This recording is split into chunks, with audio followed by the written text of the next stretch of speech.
Working in customer support is never easy. Working in tech support? I can't even imagine. Welcome to this episode of Tales from Tech Support. Our first tale is from Piacquadio.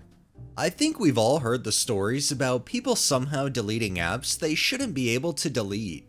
This one just keeps going though. So I used to work in a call center for an American phone service, sells phones, doesn't make them. I'd get plenty of calls about poor connection and data. Even one lady who insisted I was Samsung and lying to her about working for the service provider. One day I get a call from a guy asking for help because he deleted his mail app. Now I was 100% allowed to just give him contact info for the phone manufacturer, but it was a slow day and he seemed nice, if clueless, so I decided to walk him through it. Tried turning it off and on again. Didn't work. Okay, sir, please open the App Store. What? It's blue and looks like a A. Oh, okay, found it. Alright, now search for mail. How do I do that? See the little space at the top with the magnifying glass? Tap that. No, oh yes. Now type mail and hit enter. Okay, Stops for a second. I just see fitness apps. What? Realizes, oh no, not M-A-L-E, search for M-A-I-L. Oh, okay, now what? Do you see a picture with an envelope on it called mail? Yes. Perfect, download that. How? Oh boy, okay. There should be a little cloud icon, hit that. Please don't require a password. Got it. No password required, thank God. Alright, you got it. Just open the app and we should be all good to go here. It says I need to sign into my email account. Alright, just put in your username and password. Okay, I'm going insane just typing all this again. He didn't remember his password and was absolutely helpless at resetting it. I helped him through it, but he got stuck on making a password that meets security requirements. I tried to just ask him to make sure it had a capital, number, and special character. He asked, how? I ended up having him tell me what he was trying to set his password to and telling him character by character what to type as his new password. At least, in the end, he had his mail app again. I think the best part for this is the fact that when you told him to search for mail, he literally searched for the mail equivalent, like me, M-A-L-E, and not the mail like you get in the box. It's just priceless. This next tale is by Salty Fire Trucks. So I worked at tech support for a big German retailer, and the CEO's laptop needed some updates on several programs, because we weren't allowed to push that remotely on him. His rule. I go into his office and he was already annoyed about the fact that it was taking longer than 2 seconds, so he said he was going on a break. I do the thing and left. It took me 30 seconds. I get a call from him 5 minutes later. You fucked up my computer. My screen is flashing and I can't press anything. Get in here, now. Sweat pouring down my back as I took the elevator and came back in. What the fuck did you do? I can't do shit here without you guys messing up every tiny thing. I swear, I'm getting a whole new department if this shit happens again. I looked, screen flashing, couldn't even get to reboot. Panic intensifies. I look over to his side of the desk and there's a remote number pad with a folder on the enter key. I pushed the folder off the thing and couldn't hide the grin off my face. This didn't happen, okay? Don't tell anyone downstairs. First thing I did, condescending fuck. You know, it's funny because it's CEOs like this that make companies miserable to work for. They make a mistake and then blame other people and then trying to say that they're gonna get a whole new department. Good luck, because with how people are leaving jobs, you might not have a company much longer. For all those empty threats, you clearly couldn't fix your computer yourself. This next tale is from Jack's Magic Man. I help maintain the back office setting of a program we used to give out loans, including boat loans. I received a ticket asking to add power of attorney to the boat loan.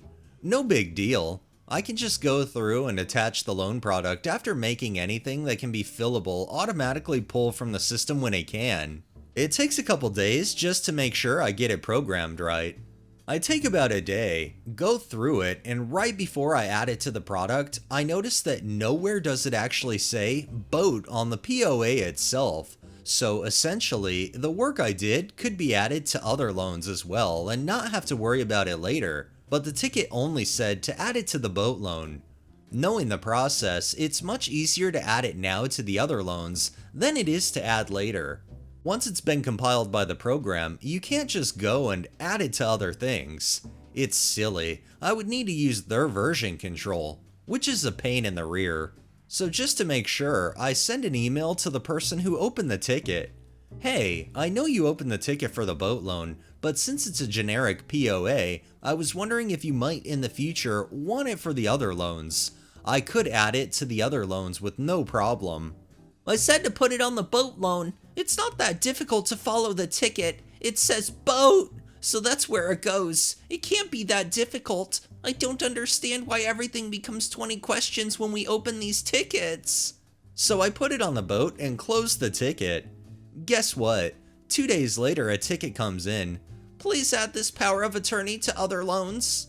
So you tried to be proactive, tried to see the situation before it even happened, ask them because you probably knew how it was going to play out, and then they were rude about it, only to turn around and ask for the thing you offered days later. Talk about a dipshit.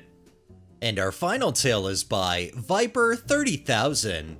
Once upon a time in the not so distant past, I installed large-scale PBX phone systems in a number of southern states. We did hospitals, businesses, and a surprising number of department stores. It was one of those stores where this story takes place. I was working for a company whose phone system had an onboard computer system complete with 8-inch floppies and the distinct dislike for unsteady power. In order to appease the PBX gods, we had a strict list of requirements for the room environmentals and the power and grounding.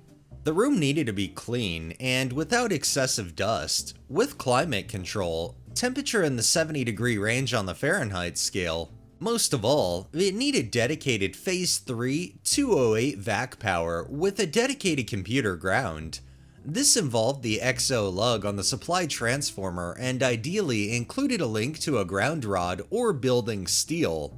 The number of times I, a brash young guy in my mid-20s, had to inform a crusty, good old boy electrician that what he thought was a ground wasn't good enough and whether the resultant storm still gives me nightmares. But it paled to one install I did in a small city in South Carolina. I arrived at the start of the installation week, bright-eyed and bushy-tailed, ready to go. As we descended to the intended phone room, I became quickly aware of the technological revelation that we were bringing to this store.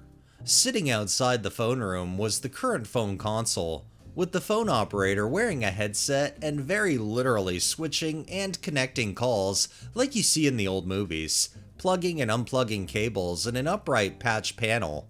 Keep in mind that this was the late 80s. From the room next to her, our destination, I heard a steady clack clack clack of machinery.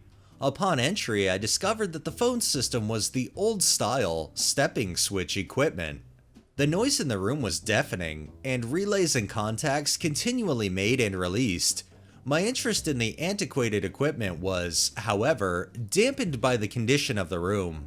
They had mounted the plywood on the wall that we required for our 66 blocks, wiring posts, and electrical power had been pulled into the room. But that was it.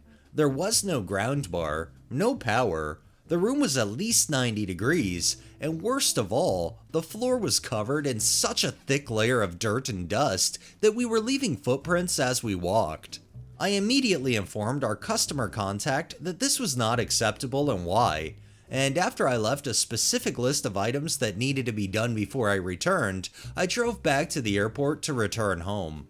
A week later, I returned to the site and things were better. Marginally. The floor had been wet mopped so that parts of it were now at least clean enough to see the tile, but the other sections were covered with dry mud where the mop water and floor dirt combined and settled down together. The ground and electrical still hadn't been done, and the HVAC contractor was there giving a quote for putting AC in the room. The room was still unusable, and the client wasn't happy when I told him as much. We had one more quick meeting going over the problems, and handwritten copies of our requirements were given to everyone involved and a few people that weren't. Since the floor in that spot was relatively clean, I uncrated and moved the phone switch, the main cabinet with the phone system, in this case about 6 by 6 by 3, into position and mounted some of my equipment on the wall. I then returned home for another week. 1 week later, I was on site in the store's basement again. This time was pleasantly surprised to feel a blast of cool air hit me on the face as I opened the door. The floor had been decently cleaned and looked good. My pleasure started slipping as I walked through the room, however. The electrical source was still not terminated. I saw no ground bar on the wall. The air conditioning had been lovingly and professionally installed, complete with open-top drip pan, directly over the top of my $200,000 phone system. My imagination didn't have to work hard to figure out where that condensation was going to the first time that the drip pan drain clogged and the pan overflowed, and the realization wasn't good. Calming myself, I asked about the 208 volt power. The building engineer replied that they had tried and were unable to find that particular NEMA connector anywhere. I grabbed the nearest phone book. Remember, it's in the 80s. Specifically the yellow pages, and found an electrical supply store within walking distance. I left the store and walked down to the supplier, who quickly sold me the necessary electrical connector. I took it back and tossed it to the engineer with a jaunty, "There you go." Then I addressed the last item on my list. "Where's the ground?" I asked. The engineer pointed to a large 1.5-inch braided copper cable mounted in the corner. It disappeared into holes in the floor and ceiling. "Okay," I said, pointing to the hole in the ground. "Where does that go?" I asked. "To a 6-foot ground rod under the building," the engineer replied proudly. "Excellent," I replied. "And where does that go?" I asked, pointing to the hole in the ceiling that the cable disappeared into. "To the lightning rods on the roof," he replied. He wanted me to connect his new $200,000 phone system and every phone in the building to the lightning rods on the roof. We didn't do the installation that weekend either. You know, I have to ask, did the installation ever get done, or was there always something that was preventing it being done the right way? Because you gave them a list and it seemed like it took them forever to comply with just basic things. It really just makes you wonder. Alright, that's enough tales for the day. Well, that wraps up this episode of Tales from Tech Support. If you liked the video, please drop a like, share my content on all of your social media, subscribe if you haven't already, and make sure to hit that bell so you're notified every time I upload, and drop a comment down below. It really helps with the algorithm and helps new people find my channel. Thanks for watching, thanks to my patrons, have a great day and stay safe out there.